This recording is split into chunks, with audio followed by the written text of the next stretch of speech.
Bismillahirrahmanirrahim. Nahmaduhu wa nusalli wa nusallim ala Rasulil karim wa ala alihi wa sahbihi ajmain. Amma ba'd. Rabbi shrah li sadri wa yassir li amri wa hlul 'uqdatam min lisani yafqahu qawli. Sebelum kita melanjutkan ngaji syarah surah-surah, seperti biasa kita baca Fatihah sebagai iftitah majelis, juga kita hadiahkan para masyayikh.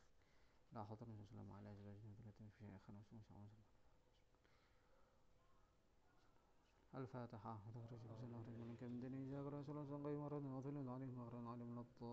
Amin. Sekarang kita bahas penjelasan Al-Imam As-Sanusi tentang alasan mengapa beliau membaca sholawat selepas membaca Alhamdulillah. Kenapa melanjutkan Alhamdulillah kemudian membaca sholawat. Di antara keistimewaan Sanusi dalam kitab ini banyak menjelaskan alasan-alasan, keterangan-keterangan mengenai tulisan beliau. Bismillahirrahmanirrahim. Dzikruna fi hadhil aqidah ba'da hamdulillah as-shalah wassalamu ala nabiyhi wa asyril khalqihi munasibun min awjuhin.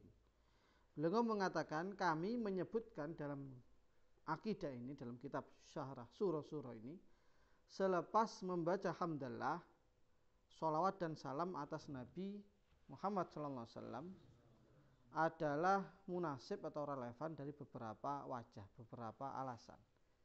Kata beliau, penyebutan sholawat selepas hamdalah atau hamdalah kemudian dilanjutkan dengan sholawat, ini ada beberapa alasan.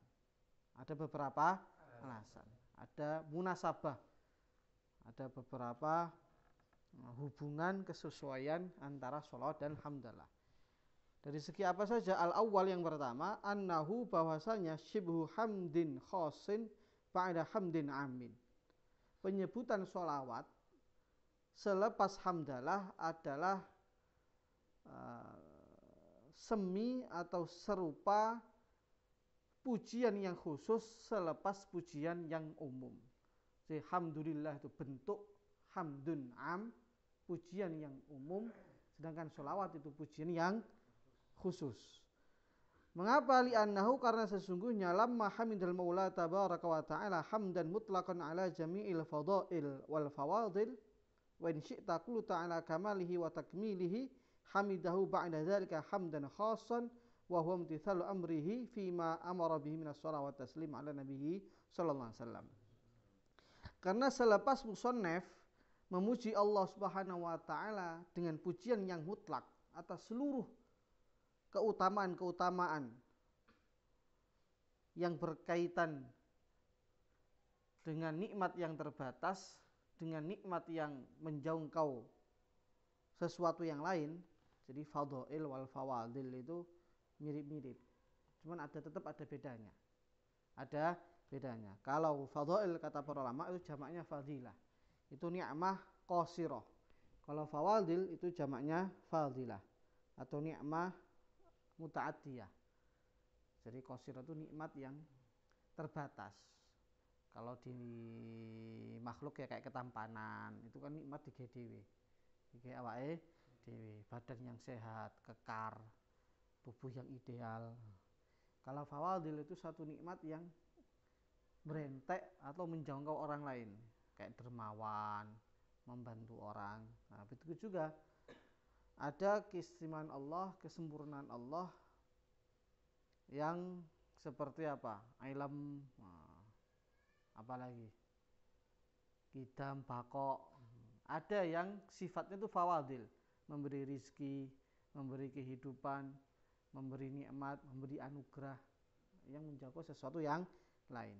Jadi selepas muji Allah Ta'ala atas nikmat yang qasirah maupun yang muta'adiyah, atau bahasa lainnya fadhail dan fawadil, atau bahasa lainnya ada kamal wa takmil, sempurna dan menyempurnakan, atau bahasa lain hasan wa ihsan. Kalau hasan kan kaitan dengan yang terbatas, kalau ihsan itu untuk orang lain. Maka hamidahu ba'da dzalika, selepas memuji atas seluruh nikmat Allah tadi, kemudian musannaf memuji dengan pujian yang khusus, yaitu apa? Perintah Allah bersolawat dan membaca salam untuk baginda Muhammad sallallahu alaihi wasallam. Yaitu nikmatul khassah yang merupakan nikmat khusus. Wahia ni'matu ba'tsillahi ta'ala nabiyyana wa maulana Muhammadan, yaitu nikmat diutusnya baginda Muhammad sallallahu alaihi wasallam, wa rahmatuhu bihi subhanahu al-khalqa, dan kasih sayang Allah dengan sebab diutusnya baginda Nabi ke seluruh makhluk dunia wa ukhra, baik di dunia dan di akhirat. Jadi sebagaimana yang dijelaskan pertemuan yang pertama, bahwa Nabi Muhammad merupakan nikmat terbesar yang Allah berikan kepada makhluk. Karena dengan Nabi Muhammad ini Masya Allah banyak lahir kenikmatan-kenikmatan yang lainnya. Allah diagungkan, kemudian umatnya dimuliakan dan lain sebagainya. Wa khussa hadhihi ni'am fi dzikr, dan kenikmatan ini dikhususkan untuk disebutkan li'annaha akbaru ni'am wa ammuha wa adwamuha, karena nikmat diutusnya baginda Muhammad merupakan nikmat terbesar dan yang paling merata dan yang paling langgeng. Yang paling langgeng, ringkasnya munasabah antara sholawat dan hamdulillah itu munasabah dari segi apa? Hamdalah itu memuji Allah secara umum, dan baginda Nabi pemujian secara khusus. Artinya memuji Nabi itu bagian dari memuji Allah. Cuman secara khusus. Kenapa khusus? Karena yang terbesar dan teragung adalah nikmat diutusnya baginda Muhammad sallallahu alaihi wasallam. Kemudian yang kedua, wajah kedua, annau lamma hamidal maula jalla wa ala wa syakara ala jami'i ni'amihi allati tafaddala biha subhanahu wa awjadahu wahdah, syakara ba'da dzalika man adhara ala yadihi tilkan ni'am wa afadha bi barakati alal khalaq. Di selepas musannaf memuji Allah Ta'ala dan mengucapkan rasa syukur atas seluruh nikmatnya yang Allah ciptakan sendiri dengan sendirinya. Artinya semua nikmat yang ada ini Allah ciptakan dengan sendiri. Al-munfarid bil ijad, kata Imam Sanusi di Ummul Barahin. Maka musannaf bersyukur kepada orang yang dimana Allah gunakan untuk menampakkan nikmat-nikmatnya. Yaitu siapa? Baginda Muhammad sallallahu alaihi wasallam. Wa huwa nabiyuna maulana Muhammad sallallahu alaihi wasallam. Jadi Allah yang memberikan nikmat yang luar biasa ini, dan di antara makhluknya yang Allah pilih untuk menampakkan nikmat-nikmat besar ini adalah dengan munculnya baginda Muhammad sallallahu alaihi wasallam. Dengan munculnya, dengan lahirnya, dengan diutusnya baginda Muhammad, nikmat-nikmat Allah akhirnya Allah tampakkan. Nikmat mahabbatullah, kemudian nikmat iman, nikmat Islam yang luar biasa itu, munculnya pejuang-pejuang, munculnya wali-wali orang pilihan, itu semuanya nampak berkah diutusnya baginda Muhammad SAW. Andaikan nggak ada baginda Muhammad, maka nggak akan muncul itu nikmat-nikmat Allah itu. Ya qauli sallallahu alaihi wasallam, man lam yashkurin nas lam yashkurillah. Orang kalau nggak syukur kepada manusia, nggak berterima kasih pada manusia, maka nggak bersyukur kepada Allah, nggak nyukuri Allah. Maka bentuk nyukuri Allah adalah mensyukuri manusia. Walamma kunna ajizina an mukafatihi, dan ketika kita nggak mampu untuk membalas budi baginda Muhammad sallallahu alaihi wasallam, saking besarnya nikmatnya kepada kita, kepada manusia ini, min qibali anfusina, dari sisi kita nggak akan bisa membalas baginda Muhammad dari kita sendiri. Wajib, maka wajib an narji'a fi dzalika ila maulana al-karim al-qadir alladzi bi yadihi khazainun ni'am. Maka sikap kita bagaimana? Mengembalikan syukur tadi, balas budi tadi kepada Allah. Kita kan nggak mungkin balas budi dengan diri kita sendiri. Maka bagaimana? Kita kembalikan kepada Allah. Fa natlubu minhu ayusolli ala hadan nabi syarif. Lah bagaimana, dengan apa maksudnya mengembalikan?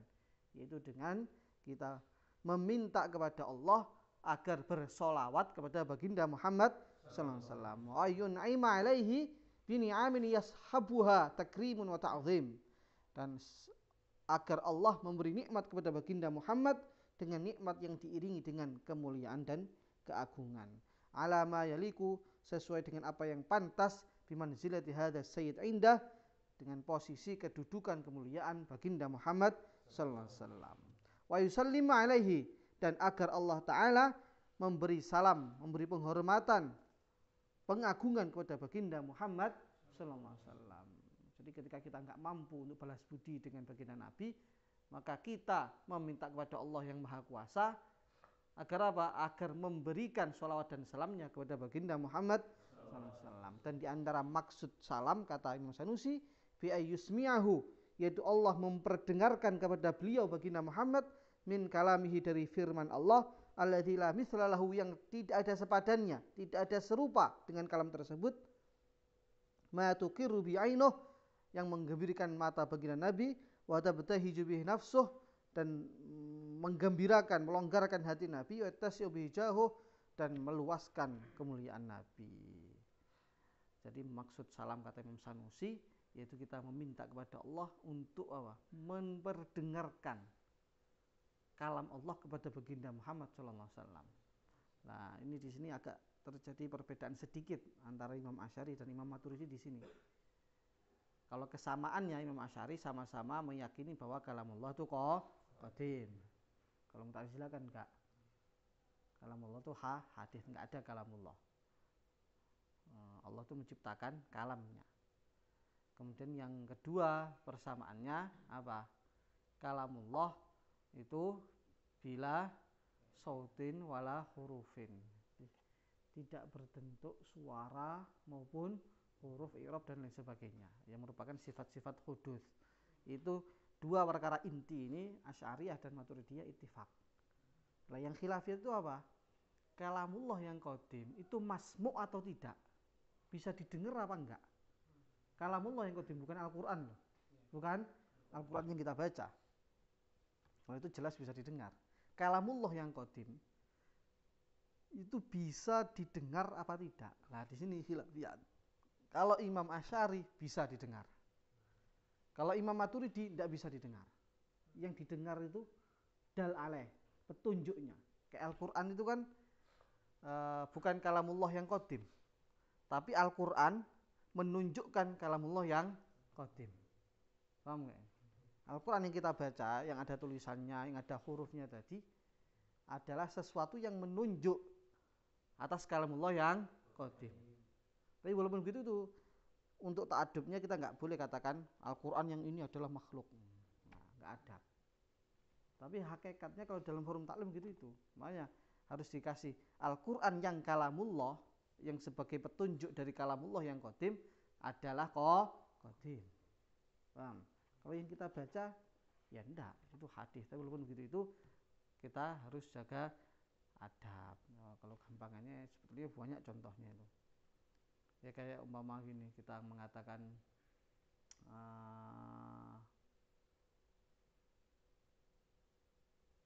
saya menyembah Allah. Saya menyembah Allah. Kata-kata Allah itu Allah, suara, itu kan makhluk. Suara. Tapi kan apa yang kita maksud di situ apa makhluk? Ya enggak. Itu ya Allah yang qadim itu. Nah, kayak begitu itulah.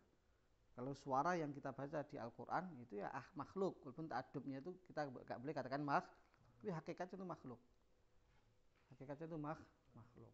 Yang kalamullah itu apa? Yang ditunjuk oleh Al-Quran yang tadi itu.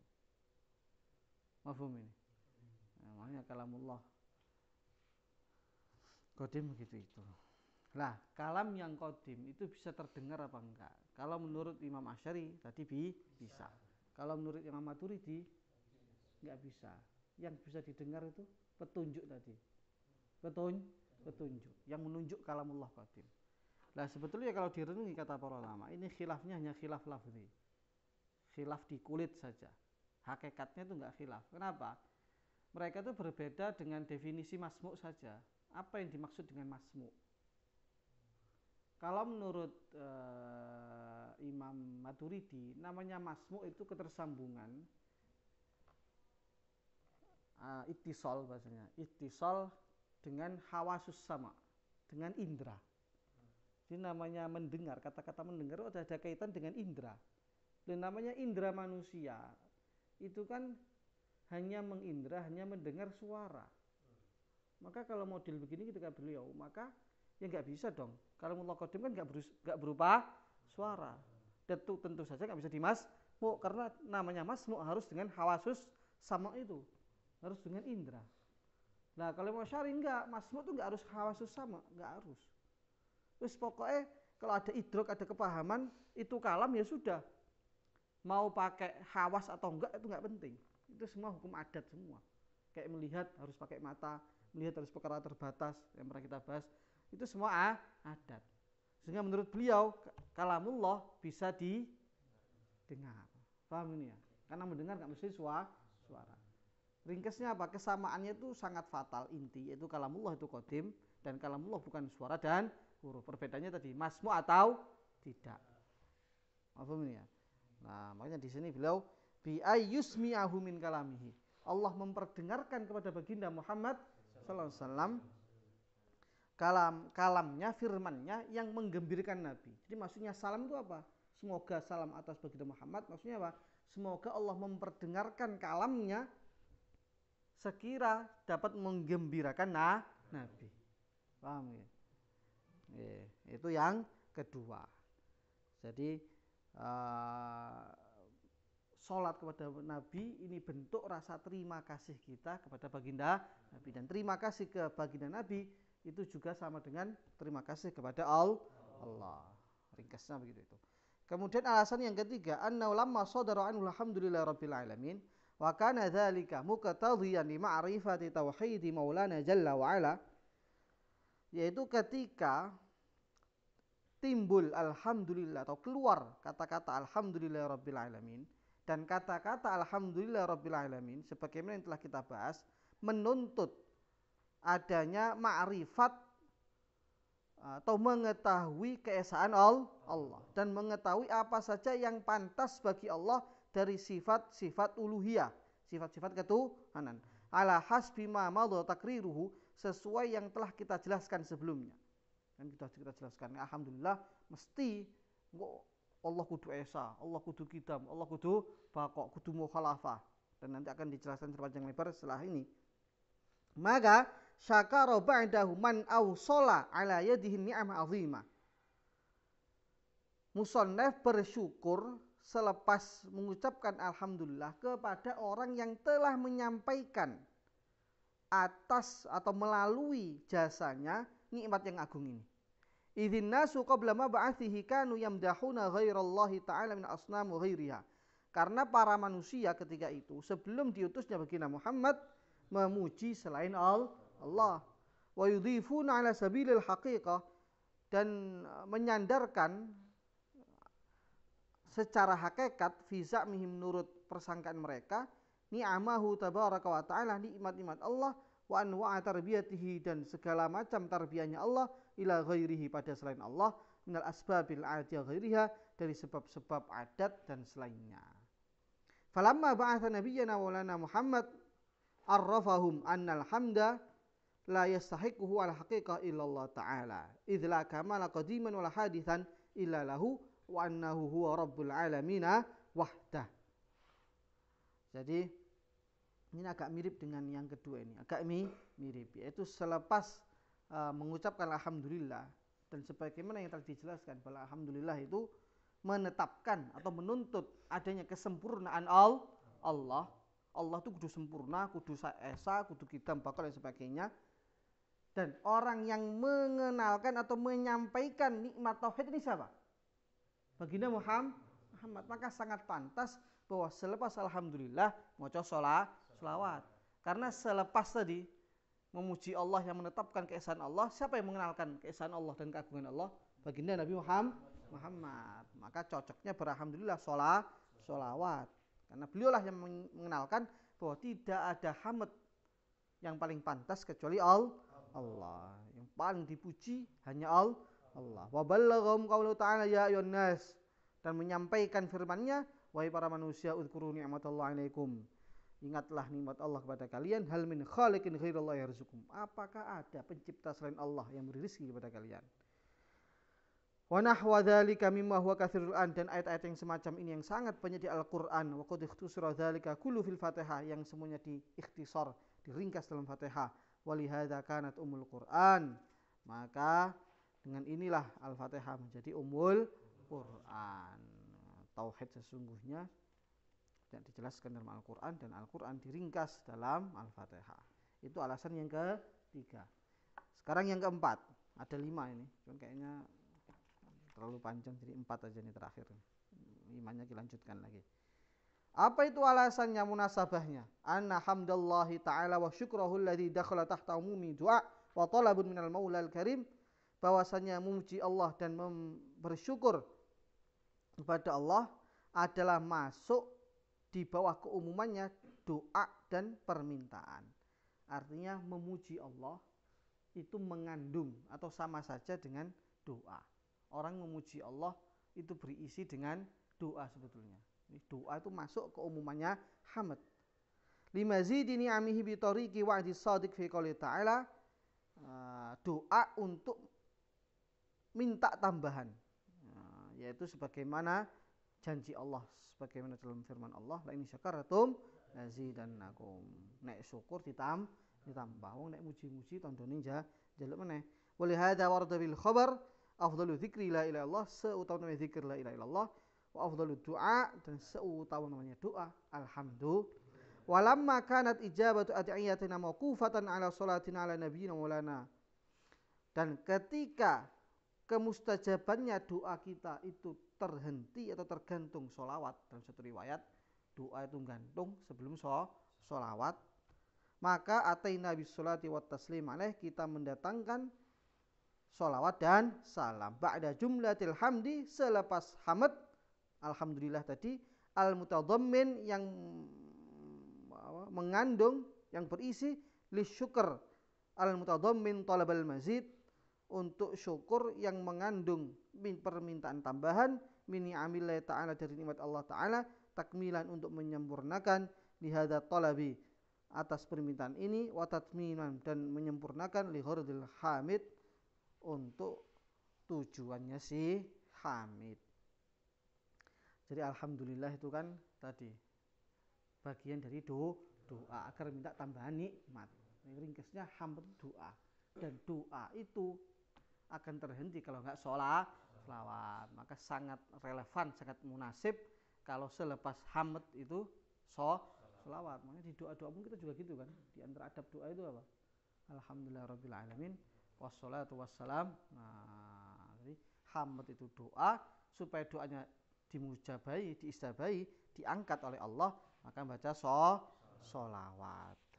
Lebih sempurna lagi itu doanya. Kurang lebih begitu itu. Jadi 4 alasan kenapa kok setelah hamd dilanjutkan dengan sholawat.